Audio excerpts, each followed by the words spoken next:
are creating a small React app like a landing page or a portfolio with not much complexity, and you have a need to share small amounts of data among different components, then you can use context in React instead of Redux. This hook gives similar results like Redux, and it is inbuilt in React, so it is lightweight.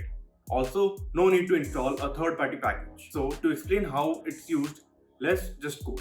So as you can see here we have this example from React's documentations, and the first thing that you can see here is this create context, which is actually getting imported from React.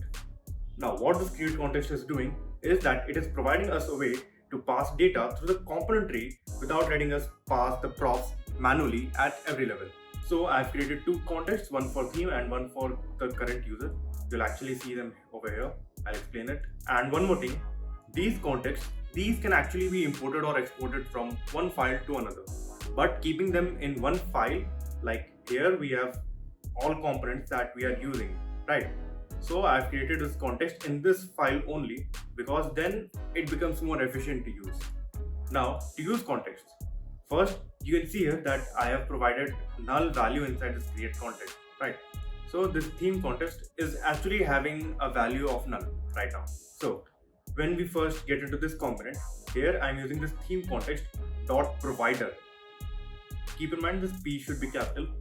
Now I'm using this as an element, and here I am providing a value which is actually theme, which I'm getting as props from the app.js files over here, and theme is actually a state. Okay, and similarly inside this current user context, I'm passing the value as the current user and set current user, which is actually this thing. So basically I'm passing down states here also, like we would have done in case of Redux.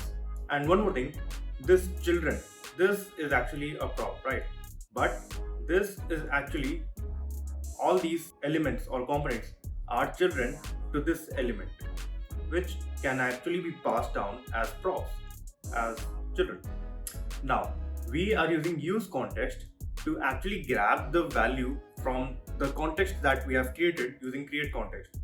So as you can see here, inside this useContext, I have put this context, current user context, because I wanted to use this inside this component. Now this actually stores the value or the data that I've shared as objects, so I can just destructure that object and do something like this and use it over here. So now let me just run this app and show you what this app is doing actually. I can toggle between dark mode and light mode also, and then just log in. So as you can see, this was actually the state of the component, right? So if you didn't understand how I'm toggling between this dark mode and light mode using useState, you can just check out my video over here.